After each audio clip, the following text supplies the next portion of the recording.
સૌ વાલા ભક્તોને હરિયાના હેતથી જય સ્વામિનારાયણ. આપણે રોજે જન્મંગલ સ્તોત્ર બોલતા હોઈએ.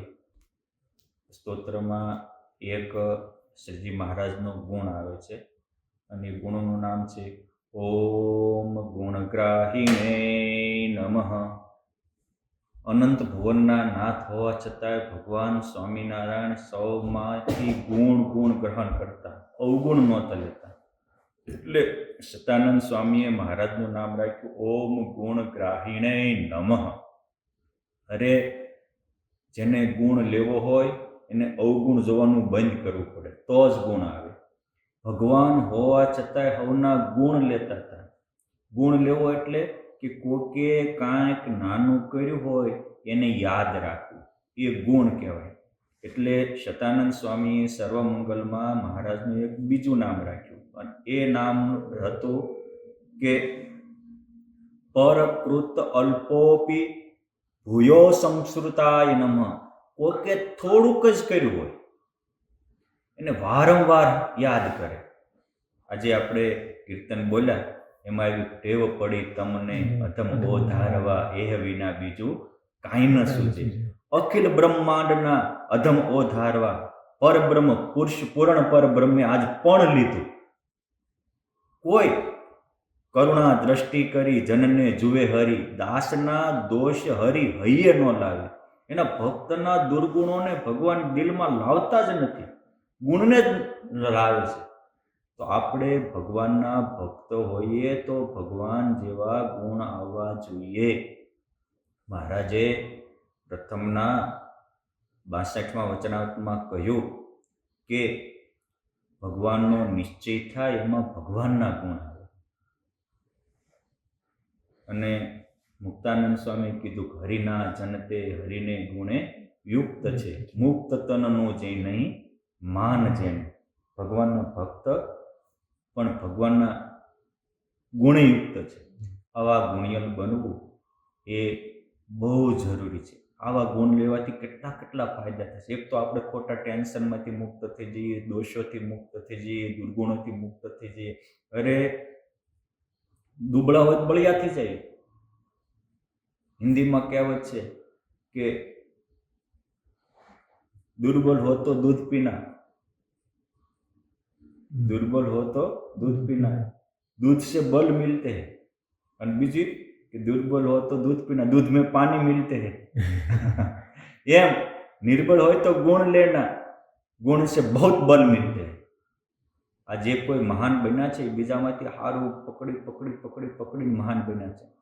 भगवान गुणग्राही स्वभावनो मूर्तिमान दस्तावेजी पुरावो ए शिक्षापत्री है. श्रीजी महाराजे ए पोते परब्रह्म हता, पोतानी रीते बधुं ज प्रतिपादन करी शके. तोय ते शास्त्रनी मर्यादा प्रमाणे जे कोई आचार्य थया, अरे पोते साकार प्रतिपादनना करनारा हता, भक्ति उपासक हता. तो शंकराचार्यनी जे विशालता हती, शंकराचार्ये जाण्युं के भारतीय हिंदुओने अंदरो अंदर झगड़ता अटकाववा होय तो ए भारतीय 5 उपासना परंपरा है. शिव, विष्णु, पार्वती, सूर्य अने माँ जगदंबा. आ 5 परंपरा है, 5 ने स्वीकारी. तो भगवान स्वामीनारायण शंकराचार्य बेठो जे वस्तु एनु हारू हतुं स्वीकारी लीधुं कि विष्णु, शिवो, गणपति, पार्वती च दिवाकरो एते पंचतया देवता पूज्या सर्वे माम कही. अने जन्मंगलमां लख्युं कि पंचायतन सन्मानाय नमः. पंचायतन એટલે કે આ 5 દેવોનું કાયમ સન્માન કર્યું. 5 પોતે પરબ્રહ્મ પુરુષોત્તમ નારાયણ હોવા છતાં તે 5નું માતાજીનું દેવ આ એને ગુણગ્રાહી સ્વભાવ છે. જેનામાંથી જે સારું હતું એ લીધું. રામાનુજાચાર્યજી મહારાજનું જ્ઞાન સારું હતું તો મતમ વિશિષ્ટા દ્વૈતમ મેં એમ કરીને એનું એ સ્વીકાર્યું. અને તરત જ વલ્ભાચાર્યજી મહારાજને નિંબાર્કાચાર્યજી મહારાજનું ધામ સારું હતું તો તરત જ ગોલોકો ધામ છે અક્ષિતમ. પાછું ઈષ્ટમ અને ગોલોક ધામ છે. રામાનુજાચાર્યને તો વૈકુંઠ ધામ નિશ્ચિત છે, પણ ગોલોક વૈકુંઠથી પર ગોલોક ધામ છે. એનું એ સ્વીકાર્યું. તો અમારી ભગવાધારી સાધુઓને સારી પંક્તિ કેમ કરે ને એક પંક્તિ કેમ જવાય, કેવું નિસ્વાદીપણું પણ એ રામાનંદાચાર્ય ઉત્તર પ્રદેશમાં થયા. રામાનુજાચાર્યના જ્ઞાનને ત્રણ તત્વને માનનારા હતા, પણ સાધુની પરંપરામાં આજે લાકડાના પથ્થરમાં જમતા હોઈએ એનું સારું તો એ સ્વીકાર્યું. જેનું જે સારું હતું, વલ્ભાચાર્યજી મહારાજનો ભક્તિ હારી હતી તો એની ભક્તિ સ્વીકારી, અને એમના જ દીકરા વિઠ્ઠલાનાથજીએ ઉત્સવ પરંપરાની રીત હારી હતી તો એ સ્વીકારી. હા, બધાનું જેનામાં જે સારું હતું એ સ્વીકાર્યું, અને પછી કંઈક ઉમેરવું ઘટ્યું તો એનું ઉમેરું છે પણ ખરું. પણ આ ગુણગ્રાહી સ્વભાવ આપણા ઈષ્ટદેવનો હતો, એટલે ભગવાન માટે ઓમ ગુણગ્રાહીને નમઃ આવું કીધું. અને કેવું તો પરકૃત અલ્પોપી ભૂયો સ્મૃતાય, થોડુંક કોઈ કંઈક કર્યું હોય, અવગુણ 1000 કર્યા હોય, અને બીજાએ કરેલા અપમાન, પરકૃત અપમાનો સદ્ય વિસ્મૃતાય નામ આવું લખ્યું. આ મહારાજના ગુણ હતા. કોકે કરેલું અપમાન તત્કાળ ભૂલી જાય. આપણી માણસની કમજોરી ક્યાં ખબર છે? કોકે આપણું સહેજ અપમાન કર્યું હોય તો વર્ષો સુધી ભૂલી શકતા નથી, અને એને સારું કર્યું હોય એ તત્કાળ ભૂલી જઈએ છે. એટલે આ જે વૃત્તિ છે એ આપણા જીવનમાં ટેમ્પરેચર લાવી દે છે, દુર્ગુણો લાવી દે છે. આ દુર્યોધન વૃત્તિ કહેવાય. એકવાર આંધળા કીધા લાઈફ ટાઈમ ન ભૂલ્યો. અને એ જ પાંડવોએ રાષ્ટ્રીય યજ્ઞમાં એને આખાના દાનના અધ્યક્ષ બનાવ્યા હતા, દાતાર બનાવ્યો હતો, કેટલી વાર એને મોતના મુખમાંથી બચાવ્યો હતો. એક ગુણ એનો પાંડવોએ આટલા ઉપકાર કર્યા, એક પણ સંભાળ્યો નહીં. અને દુર્ગુણ એક વાર સહેજ અપમાનથી જિંદગી ભૂલ્યો નહીં, એટલે આખા કુળને કોઈ બેઠો. એમ આપણે જ્યારે બીજાના નાના અવગુણને જ ક્યારેક થયું હોય અને એને જ મગજમાં રાખીએ, એ આપણે આપણા કુળનું નિકંદન કરવા બેઠા છે, આપણા જીવનનું નિકંદન કરવા બેઠા છે, આપણા આત્માની અધોગતિ કરવા બેઠા છે. માટે ભગવાનનો મોટો સ્વભાવ છે ઓમ ગુણગ્રાહીને નમઃ. આ ગુણને આપણે જો મગજમાં રાખીએ તો બહુ સરસ થાય. ચાલો હવે ગુણ લેવાના ફાયદા. જેને ગુણ લીધા એને કેવા ભક્તોએ સંતોએ ગુણ લીધા, એમાં કેટલું લાભ મળ્યો, આપણે 2-5 પ્રસંગો એવા પણ જાણી લઈએ. જુનાગઢના જોગી કોકને હાથ પકડે તો ઘાટ સંકલ્પ સમાવી દે, આવા સમર્થ સાધુ ગુણાતીતાનંદ સ્વામી જુનાગઢમાં જ રહેતા હતા. જુનાગઢના જ તે મહાબુદ્ધિશાળી પ્રખર વિદ્વાન એવા, અને રાજકીય ક્ષેત્રે પણ જેની સૂઝબૂઝ પહોંચે. જુનાગઢના મંદિરમાં પણ રાજકીય તરફથી આવતી અડચણોને જે દૂર કરનારા એવા ચક્કુભાઈ નાગર હતા. બહુ બુદ્ધિશાળી મેધાવી. ગુણાતીતાનંદ સ્વામી હાથે વર્તમાન ધાર્યા હતા, કંઠી પહેરી હતી, પણ સ્વાદ્યા બહુ હતા. અને આપણને ખબર નથી, અમુક લોકો એવું કહે છે કે બ્રાહ્મણોમાં વિશેષ સ્વાદ હોય. હું એવું માનતો નથી. સ્વાદ એ દરેક વ્યક્તિની પોતાની મેન્ટાલિટી હોય છે, એમાં પણ મહાનિસ્વાદી હોય અને બીજામાં પણ સ્વાદી હોય. સ્વાદ એ વ્યક્તિએ પાડેલી એક પ્રકારની કુટેવ છે, હારું ચાખીને ખાવાની ટેવ. આજે નાના બાળકોમાં એમાં અમુકમાં સ્વાદ હોય છે, પણ આ પોતાનો સ્વાદ માણસને સામે દેખાતો હોય છે, પોતાનું કામ બીજાને સામે દેખાતો હોય છે. એટલે આપણા દુર્ગુણો કોકનો આપણે પરિચય આપીએ ને ત્યારે આપણે આપણો રિયાલિટી આપણો પરિચય આપતા હોય છે. ભગવાન બુદ્ધના જીવનમાં કોઈ કીધું કે ભિક્ષુને કે તમે કેવું કે બધા જ ગામમાં બધા જ નકામા માણસો, કોઈ સારો માણસો છે જ નહીં. બુદ્ધે એને એટલું જ કીધું તું તારો પરિચય આપે છે. બાકી આખા સમાજમાં કોઈ નબળો હોય, આ નબળો હોય એવું બધા નબળો હોય જ નહીં. લંકામાં વિભીષણ જેવા હારા હોય જ. પણ આમ આપણે જે કોકની પ્રત્યે સીધા સ્ટેટમેન્ટ આપીએ છીએ ને, એ ખરેખર ત્યાંના સ્ટેટમેન્ટ નથી, આપણા અંદરના સ્ટેટમેન્ટ છે. એ ભગવાન જાણે છે, જે મોટા હોય એ જાણે. પણ જે એની જેવો હોય એને તો બરોબર તરત જ મનાઈ જાય. પાછું કોકનું નેગેટિવ સ્ટેટમેન્ટ મનાઈ જાય છે આપણને, એનો અર્થ એ થાય કે આપણે પણ એવા હડેલા છીએ, એટલે તરત મનાઈ જાય. હા, ચકુભાઈના મનમાં કાયમ વિચાર આવ્યા કરે ગુણાતીતાનંદ સ્વામી, હા 300 સાધુના ગુરુ, હા 300 ગામમાં મંડળો, હરિમંદિર, એ બધા હરિભક્તો, આટલા હજારોની સંખ્યામાં હરિભક્તો માને, રોજ કેવું ચકાચક જમતા છે. રોજ પોતે સારું જમતા હતા એટલે એને એમ થાય કે આવા મોટા તો સારું જમતા હોય ને, હજુ પોતાનું હતું એને સામે પ્રતિબિંબ દેખાતું હતું. તો ગુણાતીતાનંદ સ્વામી તો અંતર્યામી સમર્થ સાધુ, એક દી એના અંતરને પકડે એવા સાધુ, એટલે અંતરને પકડ્યું. મારે સ્વામી કહેલા, ચકુભાઈ, હા રોજે તમે વિચાર આવે છે કે મહંત કેવું જમતા છે, હાલો આજ મહંત ભેગા જમવા આવો. કે બ્રાહ્મણ હતા, સ્વામી બ્રાહ્મણ કુળમાં જન્મ હતા, આ લોકની દ્રષ્ટિએ હારી લીધા. હવે શ્રીજી મહારાજ સ્વધામ ગયા પછી ગુણાતીતાનંદ સ્વામીએ પોતાની લાઈફ ટાઈમ ક્યારેય ગળું ચીકણું ખાધું નથી. અને સ્વામી તો બાજરાનો રોટલો હોય તે પલાળી રાખે છાશમાં, અને પછી જ્યારે જમવું હોય ત્યારે બધું ભેગું કરી અને સીધું પથ્થરમાં નાખીને પી જાય. બાજરાનો રોટલો છાશમાં સોળી પી જતા. આને લાવ્યા એટલે આને એમ કે ઓહો સરસ મજાનું, આજે તો બાસુંદી આવી, બાસુંદી કાજુ બદામ નાખેલા લાગે છે, એલચી ભભરાવેલી, મસ્ત મજા આવી જશે. હવે કે લેતા આવો, થાળી લેતા, વાટકી લેતા, થાળી વાટકી લાવીને સ્વામીએ પોતાના પથ્થરમાંથી એ આપ્યું અને આમ જોયું ત્યાં તો બાસુંદી બદલે થોડુંક બે ઘૂંટડા પીધા. ત્યાં તો આ હું સ્વામી, ત્યારે હારે હતા બધા જ બાલમુકુંદ સ્વામી જેવા, મહાપુરુષદાસજી સ્વામી જેવા, યોગેશ્વર સ્વામી જેવા. કે સ્વામી સ્વામિનારાયણ ભગવાન ગયા પછી આ બાજરાનો રોટલો ટાઢો ખાઈને જીવે છે. બાજરાનો રોટલો છાશમાં ઘોળી પીવે છે, મરચું લઈ કરે. ત્યારે એમ થયું ઓહો, હવે જો આજ દી સુધી એને કેવા વિચારો આવતા હતા કે સ્વામી તો આટલા બધા મોટા મહંત છે, બધા રોજ હારું હારું બનાવીને ખાતા હશે. આજે અમે સંતો બજારે નીકળે એમ તો અમુક કે લાડવા આ બે દી ખાવા ભેગું, હું ખબર પડે હું ખાવી છી. સમજે? એટલે માણસને પોતાને સ્વાદ હોય ને એટલે સામેમાં સ્વાદ જ કલ્પાય. પોતાને ખાવા ન મળતું હોય તો એમ થાય કે આ હારું હારું ખાતા હશે. આવો તો ખબર પડે કેટલો સંયમ થાય, ભેગા રહ્યો ત્યારે ખ્યાલ આવે. હા, અને એમ તો ઓહો આવા મોટા સાધુ, આટલા મોટા મંદિરના મહંત બીજાને બધાને હારું હારું જમાડે અને પોતે બાજરાનો રોટલો છાશમાં પલાળીને ખાય. હું તો એવું સમતો સ્વામી હારું જમતા હશે. જેવો સ્વામીનો ગુણ આવ્યો એ જ ભેગા આના તમામ દોષો વહી ગયા. ભગવાન સ્વામિનારાયણ પ્રથમના 58 વચનામૃતમાં નિષ્કામી થવાનો, નિર્દોષ થવાનો, ભક્તિ વધારવાનો ઉપાય બતાવતા મુક્તાનંદ સ્વામી પ્રશ્ન પૂછ્યો, મહારાજ શું કરીએ તો દિન દિન પ્રત્યે ભક્તિ વૃદ્ધિ પામે ને તમામ વિકારો વ્યા જાય? ત્યારે મહારાજ કે મોટા સાધુ હોય એને નિષ્કામી જાણે, કૂતરા જેવો કામી હોય તો મહાનિષ્કામી થઈ જાય. એને નિસ્વાદી જાણે, ગમે એવો સ્વાદ્ય હોય તો એ નિસ્વાદી થઈ જાય. આ એનો મૂર્તિમાન દાખલો એટલે જુનાગઢના ચકુભાઈ.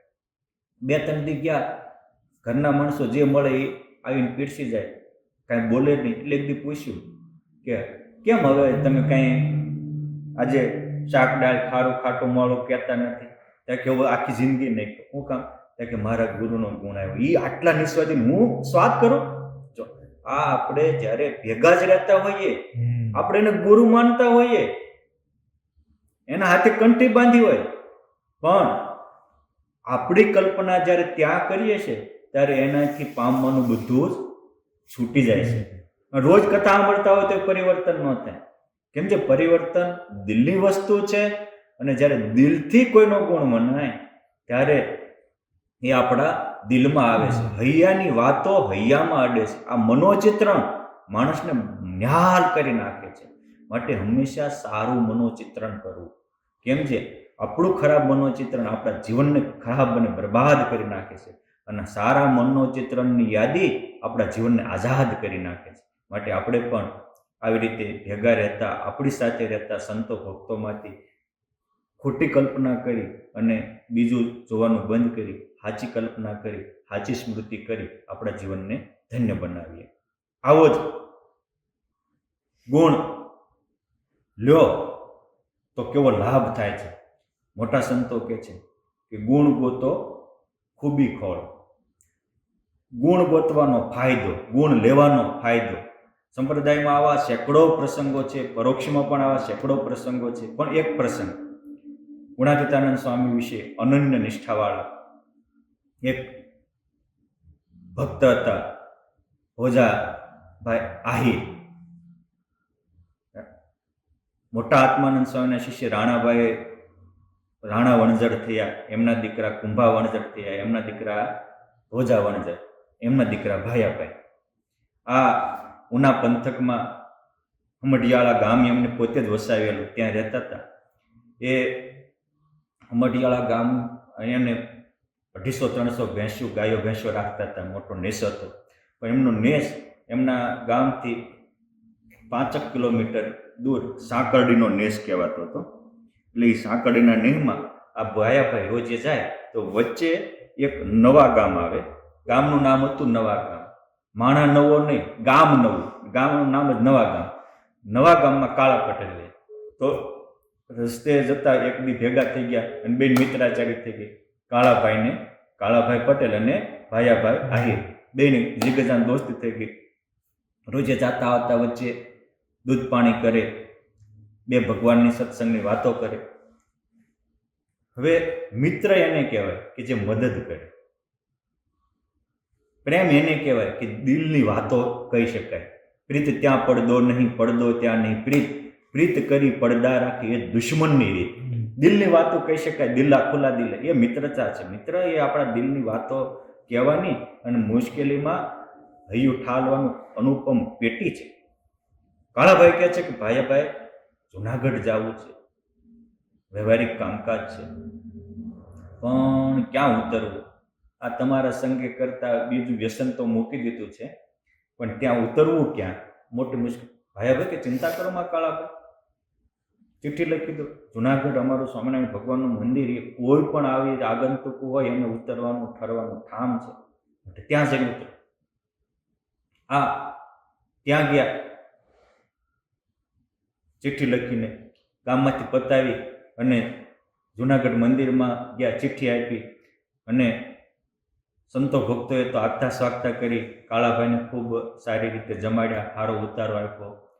ઉત્થાપન થયું, દેવોના દર્શન કરવા ગયા. એમ થયું આવા દેવ, આવા શણગાર, કેવા દેવ છે, જાણે હમણાં વાતો કરશે. હૈયાનું ધડકન બોલતું હોય એમ ધબકારા લેતા દેવો જોયા.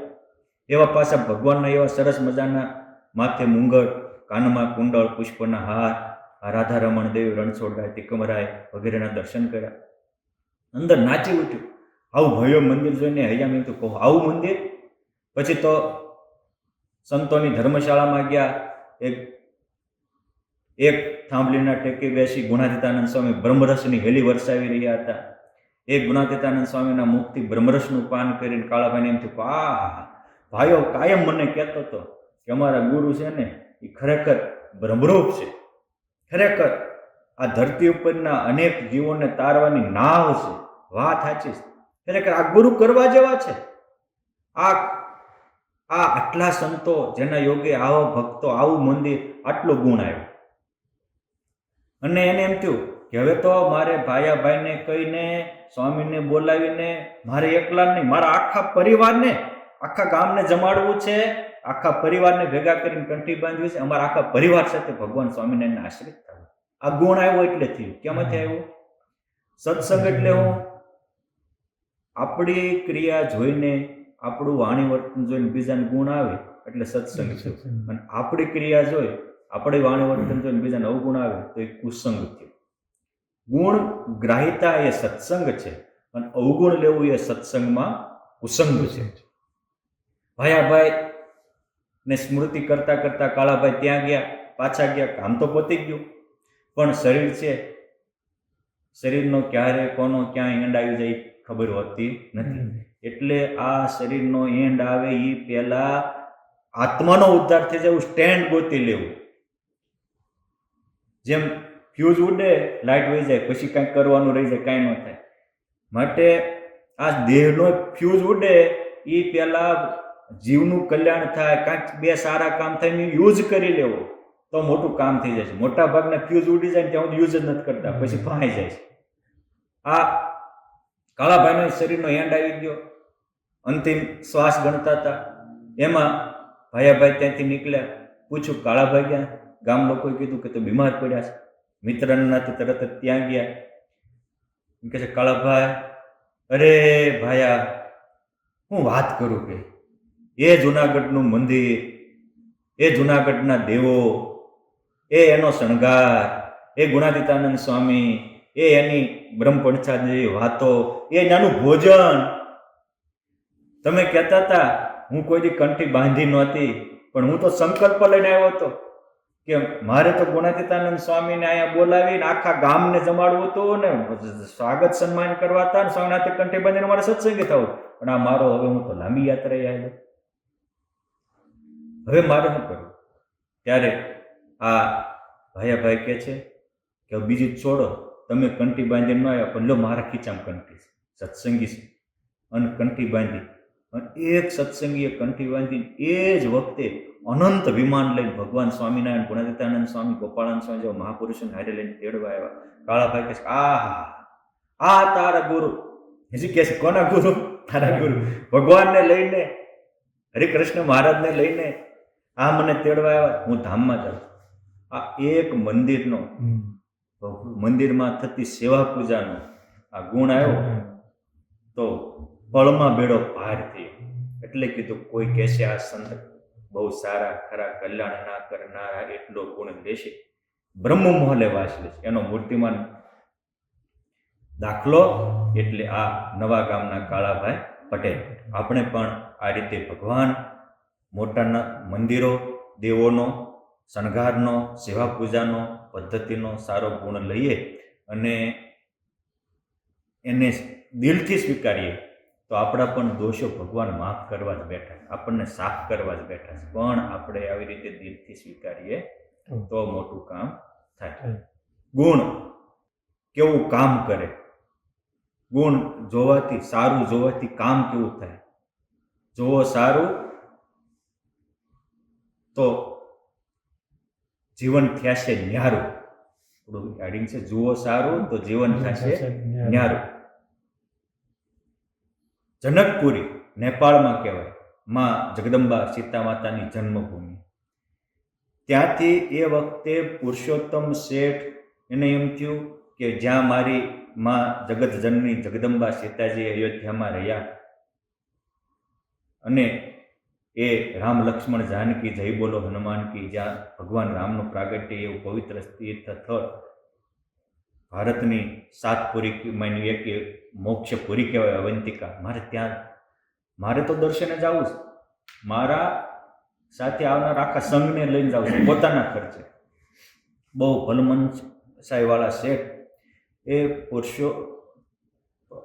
પરશુરામ શેઠ પોતાના ગામ જનકપુરીથી મોટો સંઘ લઈ વચ્ચે ભજન ભક્તિ કરતા કરતા, સૌને રમાડતા જમાડતા, અખંડ સ્મરણ કરતા, ચાલતા ચાલતા ચાલતા આવતા અયોધ્યાની નજીક છપૈયામાં એક રાત રોકાણા. નારાયણ સરોવરમાં જ્યાં ભગવાન સ્વામિનારાયણ અનેકવાર સ્નાન કર્યું છે એવા સરોવરમાં સ્નાન કરી અને એ વખતે આચાર્ય પ્રવર્ષી અયોધ્યાપ્રસાદજી મહારાજે મોટું મંદિર બાંધેલું. ત્યાં દર્શને ગયા. એમ થયું કે ઓહો, મેં મંદિર તો અનંત જોયા પણ આવું ભવ્ય મંદિર, આવા જાગતા જ દેવો, क्या मंदिर है, क्या मंदिर की रचना, क्या देवों की स्थापना. એની સાથે એમના દીકરા હતા, પરિવારજનો હતા. परशुराम सेठ કહે છે कि सुनिए पुत्र, हमारे गांव के जाकर में भी ऐसा ही मंदिर बनवाना है, मंदिर के नजदीक ऐसा ही सरोवर करना है और ऐसा ही देव पधरा की स्थापना करनी है. आ दर्शन કરીને ગુણ આવ્યો. દર્શન તો બધા કરે છે પણ દર્શન કરવા એ પણ એક કળા છે.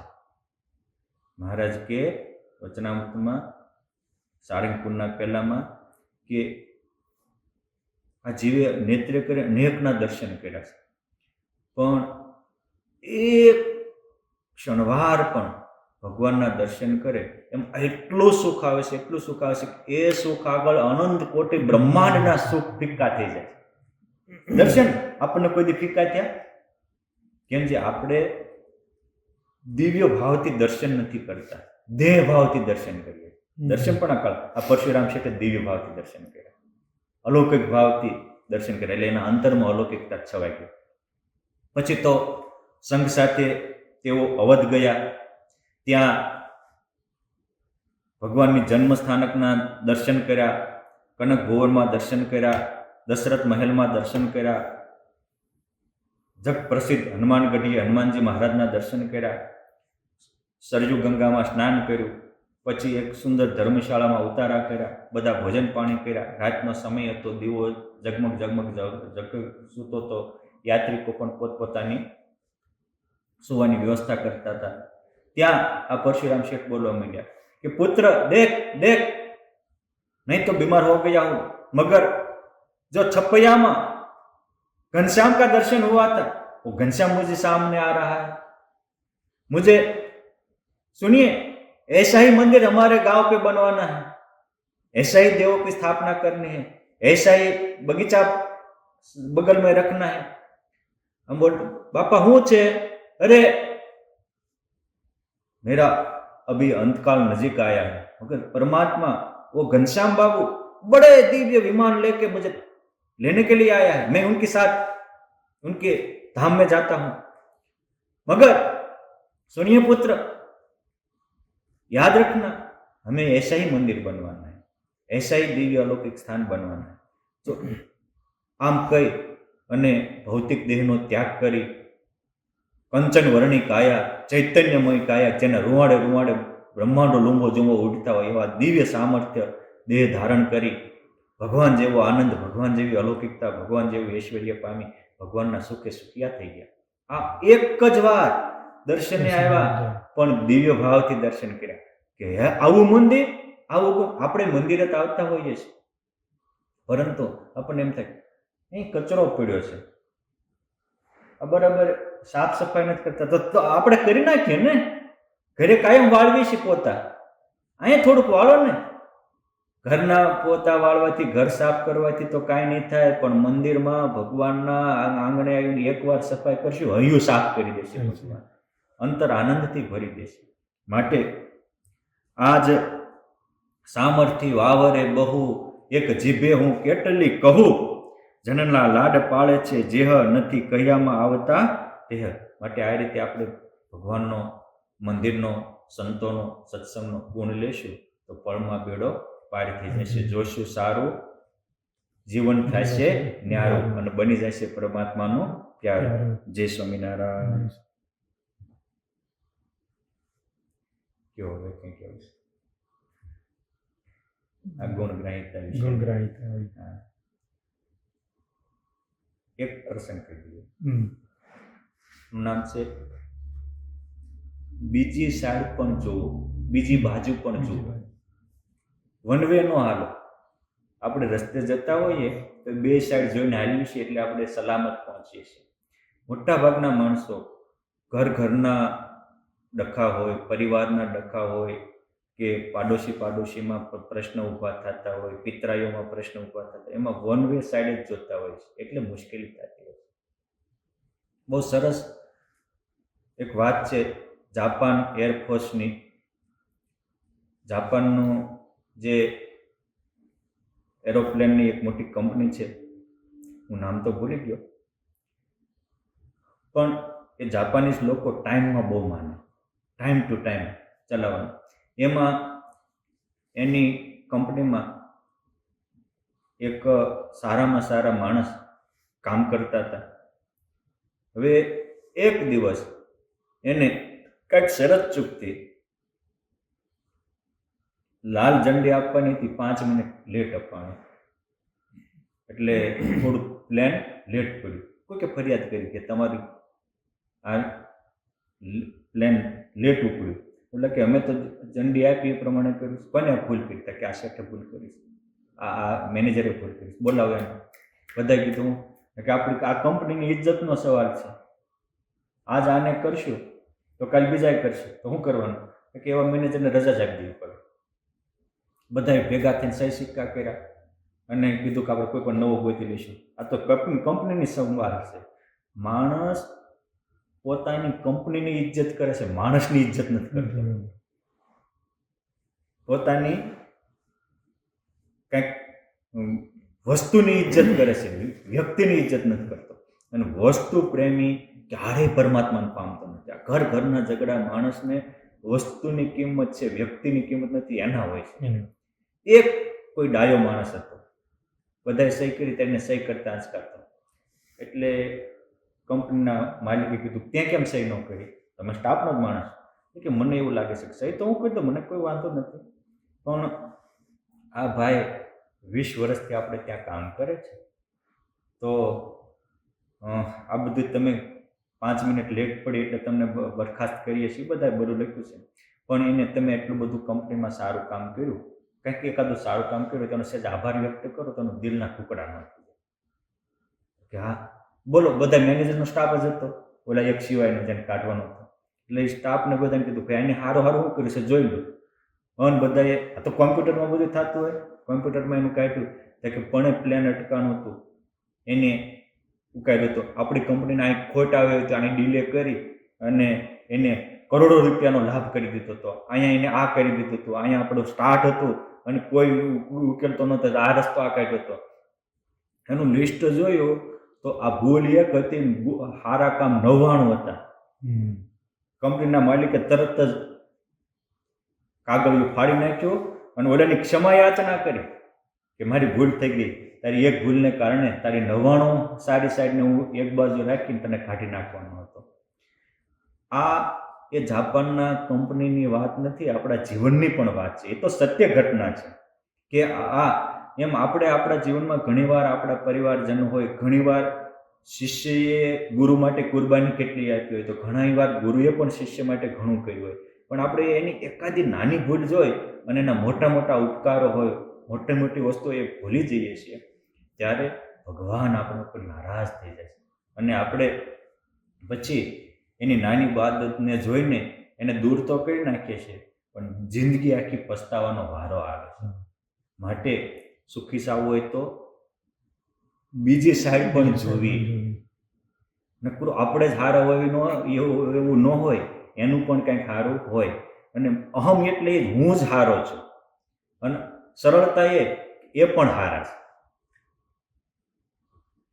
મને જ ખબર પડે છે આ અહંકાર છે, બીજાને પણ ખબર પડે હવના ભગવાન છે. આ સરળતા છે, આ સરળતા સુખનું દ્વાર છે. માટે ભગવાન સ્વામિનારાયણ વચનામૃતમાં વારે વારે કીધું કે હંમેશા હવળું લેવું, ગુણ જોવા, અને ગુણ લે તેમાં ગુણ આવે છે. અને આપણે પછી એક સાઈડ જોઈને કહીએ, પછી આપણું જ હૈયું અર્ધ બળેલા કાષ્ટની જેમ ધૂંધવાયા કરે. પણ જો સારું લીધું હોય, ગુણ લીધો હોય તો કામ થઈ જાય. સ્વામિનારાયણ ભગવાન ગઢપુરમાં એક માજીને તેડવા આવ્યા, ત્યારે એ કહે છે પ્રભુ મારો શું એવો ઉપકાર છે, સેવા ભક્તિ. અરે જે દિવસે દાદા કાચરના દરબાર ગઢમાં અમે ઓરડા બનાવ્યા ત્યારે તમે ઓળીંબો લીપી દીધો. અરે પણ મેં તો એના ચારાના લીધા હતા. મહારાજ કે ચારાના લીધા એ બરાબર છે, પણ તમારે જે લીપતા હતા એવું થતું કે ઓહો આ ઓરડામાં તો ભગવાન રહેવાના છે, મોટી બાજુમાં મહામુક્તો રહેવાના છે, અહીંયા તો સંતોના પંક્તિઓ થવાની છે, માટે મારે હારામાં હારું કરવું છે. જો આ દિલનો એક સારો ભાવ હતો, ભગવાને સ્વીકાર્યો. એક ખાલી ગાય તો કરી હતી પણ સદભાવ સાથે કરી, તો ભગવાને એના માટે મુક્તિના દ્વાર ખોલી દીધા. આ સદભાવ આપણે સાથે રહેતા હોય, કઈ સારી જગ્યાએ જાય, એનો પ્રત્યેનો સદભાવ એ આપણા મુક્તિના દ્વાર ખોલી દે છે. માટે વેઠ ન કરવી, ઠેઠ પહોંચે એવું કરવું. મોટા ભાગના માણસો વેઠ કરે છે એટલે મૂંઝાય છે. તો ઠેઠ આપણી વૃત્તિ પહોંચી જાય તો બાપ કાંઈનું કાંઈ થઈ જાય. એટલે મોટા સંતો કહે છે પેટનું વેઠનું ઠેઠનું કંઈ નહીં કરવું, પરંતુ પેટનું વેઠનું કરવામાં ઠેઠનું રહી ન જાય એ ધ્યાન રાખવું. મોટા ભાગના પેટનું ને વેઠનું કરવામાં ઠેઠનું જે પહોંચાડીએ કેવા હોય એના પ્રત્યે નફરત રાખીને બેઠા હોય છે. અને એટલે 184નું સર્કલ, બર્થ અને ડેથની સાયકલ ચાલુ રહેશે. માટે આપણે સુખી થવું હોય તો આ બીજી સાઈડ પણ જોવી બહુ સારી બાબત છે. બીજી સાઈડ પણ દરેક વ્યક્તિની બીજી સાઈડ હોય છે અને બહુ મોટી હોય છે. ભગવાનનું ભગવાન પણ એ છે કે બીજી સાઈડ જોવે છે, અને માણસની નમ્રતા એવો છે કે એક સાઈડ જો નિર્ણય લઈ લે. રાવણ જેવા રાવણ તે 4 વેદના ભણેલા, ના કાંઈ અભણ ભૂલ કરે એવું નથી, ભણેલા મોટી ભૂલો કરતા હોય છે. મોટા ભાગના ઝઘડાઓ આના કારણે થતા હોય છે. શૂર્પણખા રાવણ પાસે જઈ અને કે ભાઈ તારી જેવો ભાઈને મારી બેનનું નાક કપાઈ જાય, તરત જ ડિસિઝન લઈ લીધું કે એ તપસ્વીને હું મારી નાખીશ. અરે બાપા, તું ખાલી એનો ભાઈ છો એટલું નથી, એટલું તો વિચાર કે તું લંકાનો રાજા છો, ત્રિલોકીનો રાજા છો, તું શક્તિમાન છો, અને નિર્ણય લેવો હોય તો લેવાય, હું ના નથી પાડતો, પણ બીજી સાઈડે જોવાની હોય ને એને એટલું તો પૂછવું પડે ને કે ખરેખર એ તારા આશ્રમમાં આવીને તારું નાક કાપ્યું તો તું એના આશ્રમમાં ગઈ હતી. પોઈન્ટ 1. પોઈન્ટ 2 કે એના આશ્રમમાં તો હું કામ ગઈ હતી, ત્યાં ત્યાં કર્યું તું હું, આટલું તું ગઈ હતી ત્યાં કર્યું તું હું. તો સીધું નીતિમાં જ લખ્યું જ છે કે કોઈ પોતાની પત્નીને મારીને નાખવા આવતા હોય તેને મારી નાખવાનું. આ તો ખાલી ભગવાને ખાલી નાક ખાલી સજા જ આપી હતી, એક સેકન્ડમાં બધું સરખું થઈ જાય. પણ જ્યારે માણસ એક સાઈડ જોવે છે ત્યારે ડિસિઝન અવળા લેવાય છે, અને પછી એ એક અવળું ડિસિઝન આખા રાવણના કુળનું નિકંદન કાઢી નાખ્યું. એક અવળું ડિસિઝન, એક બીજી સાઈડ ન જોઈ એને લઈને. હા, ભગવાને માત્ર 5 જ ગામ માંગ્યા હતા, પણ ધૃતરાષ્ટ્ર નકરું દુર્યોધનનું સાંભળ્યું, ભગવાનનું બીજાનું સાંભળ્યું નહીં, એક જ સાઈડ જોઈ. તો પાંડવોનું મહાન કાર્ય હતું એ ન જોઈ શક્યા, એટલે આખું કૌરવકુળનું નિકંદન નીકળી ગયું. આ રામાયણ કે મહાભારતની વાત નથી, આ ઘર ઘરના રામાયણ ને મહાભારતની વાત છે. આ ઘર ઘરના રામાયણ ને મહાભારત આજે જ થાય છે. આપણા ભાઈ વિશે કોઈ નેગેટિવ બોલી ગયા એ પકડી રાખ્યું, પણ વાસ્તવિકતા આપણે ભાઈને પૂછી નિખાલસથી કહેતા નથી કે રિયાલિટી શું હતું, બીજી સાઈડ પણ હોય. એટલે જ્યારે આપણે એક સિક્કાની 2 બાજુ એમ બીજી સાઈડ જોઈએ છે ત્યારે આપણા અંતરના અંજવાળા પથરાય છે અને મનમાં રાખેલી ગ્રંથિઓ ગળી જાય છે ખોટે ખોટી, અને ગાંઠો છૂટી જાય છે, અને ગાંઠોને છોડાઈ નાખે એ ગ્રંથ છે, ગાંઠોને છોડાવે એ સાચો પંથ છે, અને ગાંઠોને ઓગળે ત્યારે જ પરમાત્મા મળે છે. માટે આપણે પણ બીજી સાઈડ જોઈને ખોટી એક સાઈડની ગાંઠો હોય એ ઓગાળી અને આપણા મંડળમાં, આપણા સમાજમાં, આપણા પરિવારમાં, અને આપણે જ્યાં રહેતા હોય ત્યાં આપણી કંપનીમાં બધે સારું જોઈ અને આપણા જીવનને સાર્થક કરીએ, એ જ અભ્યર્થના અસ્તુ. જય સ્વામિનારાયણ. જય સ્વામિનારાયણ.